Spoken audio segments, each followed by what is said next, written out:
نادان کو اس بات کا بالکل نہیں پتا، وتعز من تشاء وتذل من تشاء، اللہ کے حضور یہ ہوتا ہے فیصلہ، وتعز من تشاء وتذل من تشاء۔ السلام علیکم ورحمۃ اللہ وبرکاتہ۔ منافق کی نشانیوں میں سے ہے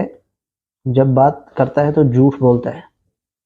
صحیح بخاری کتاب الایمان حدیث نمبر 33 اور 34 کے اندر منافق کی نشانیوں میں سے یہ بیان ہوا ہے، اذا حدث کذب، جب وہ بات کرتا ہے تو جھوٹ بولتا ہے۔ یہ حدیث 33 میں بھی ہے، صحیح بخاری میں، اور 34 میں بھی۔ ایک روایت کے راوی ابو ہریرہ رضی اللہ تعالیٰ عنہ ہیں، دوسرے کے راوی جو ہے عبداللہ بن عمرو بن عاص رضی اللہ تعالیٰ عنہ۔ اب یہاں پر ایک کذاب کو آپ سنیں، وہ کیسے ڈٹائی کے ساتھ یعنی لوگوں میں جھوٹ ایسے پھیلاتا ہے اور اتنا اعتماد کے ساتھ کہ سننے والا سمجھتا ہے کہ یہ سچ کہہ رہا ہے۔ پہلے آپ اس کذاب کو سنیں، پھر انشاءاللہ اس پر رد کرتے ہیں۔ صلح حسن ایک ٹریٹی کے تحت، ایک معاہدے کے تحت ہوئی تھی، جس میں بڑی بڑی شرطیں یہ تھیں کہ معاویہ تم اپنے مرنے کے بعد امت کو شورا پر چھوڑو گے، جس طرح کہ شیخین نے چھوڑا تھا، ابو بکر عمر نے۔ اپنا خلیفہ کسی کو خود نامزد نہیں کرو گے، اپنی اولاد میں نہیں کرو گے، اور مال فہ میں سے اور مال غنیمت میں سے جو حصہ اہل بیت کو ملتا ہے قرآن کی روح سے مال غنیمت کا، وہ ملتا رہے گا۔ اسی طریقے سے تم جو ہے وہ میرے باپ کے اوپر ممبروں پر لعنت نہیں کرو گے، کیونکہ پہلے سے لعنت شروع ہوگی تھی، شام کے گورنر تھے وہیں سے لعنت شروع کی تھی، یہ ختم کرو گے، لیکن کسی بات پر عمل نہیں ہوا، کیونکہ پہلے سے لعنت شروع ہوگی تھی، شام کے گورنر تھے وہیں سے لعنت شروع کی تھی، یہ ختم کرو گے، کیونکہ پہلے سے لعنت شروع ہوگی تھی، شام کے گورنر تھے وہیں سے لعنت شروع کی تھی، یہ ختم کرو گے، کیونکہ پہلے سے لعنت شروع ہوگی تھی، شام کے گورنر تھے وہیں سے لعنت شروع کی تھی، یہ ختم کرو گے۔ جی ناظرین، آپ نے سن لیا۔ سب سے پہلا تو صلح حسن کی شرائط کی جھوٹی کہانی لوگوں میں پھیلاتا رہتا ہے، اس کا ہم نے پہلے بھی جواب دیا علماء نے، اور اس کے علاوہ جو ہے اس پر ہم ویڈیو بنا چکے ہیں، اور اس پر چیلنج بھی ہم نے دیا ہے کہ صلح حسن کی شرائط جو ہے یہ کبھی بھی صحیح سند کے ساتھ پیش نہیں کر سکتا، اور اللہ کی توفیق و رحمت سے ابھی تک جو ہے یہ اگست کا مہینہ 2023 یہ صلح حسن کی شرائط کہیں بھی کسی صحیح سند سے پیش نہیں کر سکا۔ اب اس نے معاویہ بن ابی سفیان رضی اللہ عنہ پر جھوٹ باندھا ہے کہ جب وہ شام کے امیر تھے تب ہی وہ جو ہے علی رضی اللہ تعالیٰ عنہ پر لعنتیں کروایا کرتے تھے۔ نعوذ باللہ من ذالک، ہم کہتے ہیں جھوٹوں پر اللہ کی لعنت ہو، ریت کے ذروں کے برابر، اور اللہ کی بھی لعنت اس شخص پر، اور فرشتوں کے بھی، اور تمام لوگوں کی لعنت ہو جو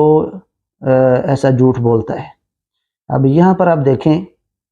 کہ جب وہ شام کے امیر تھے تب ہی وہ نعوذ باللہ من ذالک لعنتیں کروایا کرتے تھے علی رضی اللہ تعالیٰ عنہ پر۔ یہ کتنا بڑا جھوٹ ہے معاویہ بن ابی سفیان رضی اللہ عنہ جو کہ کاتب وحی ہیں، ان پر یہ جھوٹ باندھا گیا ہے۔ ہم کہتے ہیں کہ اس کی کوئی ایک صحیح سند ہمارے سامنے پیش کرے، اس کی کوئی ایک صحیح سند،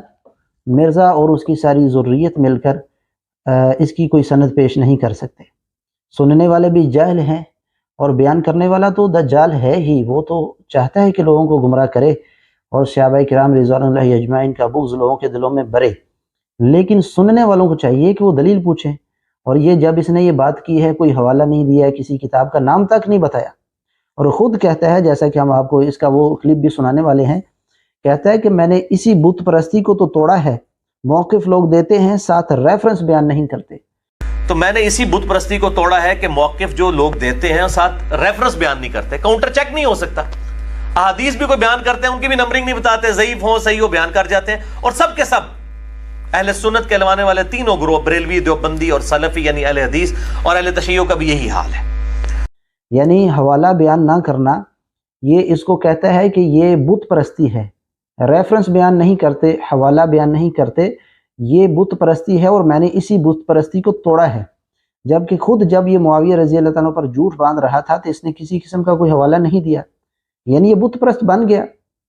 یعنی بتوں کا پجاری اور بت پرست تو یہ خود ہے سب سے بڑا، کہ جب یہ جھوٹ باندھتا ہے صحابہ کرام رضوان اللہ اجمعین پر، تو یہ جو ہے اس نے کسی قسم کا کوئی حوالہ تو خود بھی بیان نہیں کیا۔ کہتا ہے کہ ریفرنس بیان نہیں کرتے، کاؤنٹر چیک نہیں ہو سکتا۔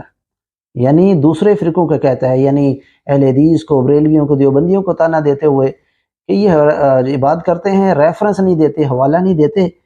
تو کاؤنٹر چیک نہیں ہو سکتا، یعنی ہم چیک نہیں کر سکتے یہ بات غلط ہے، صحیح ہے، صحیح سند کے ساتھ ثابت ہے یا ضعیف ہے۔ جو ہے یہ بت پرستی ہے، اور یہ خود سب سے بڑی بت پرستی اس نے کی ہے یہ بات کر کے کہ جب معاویہ رضی اللہ تعالیٰ عنہ کو شام کے امیر تھے تب ہی وہ علی رضی اللہ تعالیٰ عنہ پر جو ہے وہ لعنتوں کا سلسلہ شروع ہو چکا تھا۔ یہ بہت بڑا جھوٹ ہے۔ ہم کہتے ہیں کہ معاویہ رضی اللہ تعالیٰ عنہ شام کے امیر کیا، یعنی پوری زندگی معاویہ رضی اللہ تعالیٰ عنہ سے ایسی کوئی ایک روایت بھی ثابت نہیں ہے کہ انہوں نے علی رضی اللہ تعالیٰ عنہ پر لعنت کرنے کا کہا یا اس پر راضی ہوئے۔ معاویہ بن ابی سفیان رضی اللہ عنہ اس سے بری ہیں، لیکن اس نے جھوٹ بولا اور معاویہ رضی اللہ تعالیٰ عنہ کی شخصیت کو مجروح کرنے کی کوشش کی۔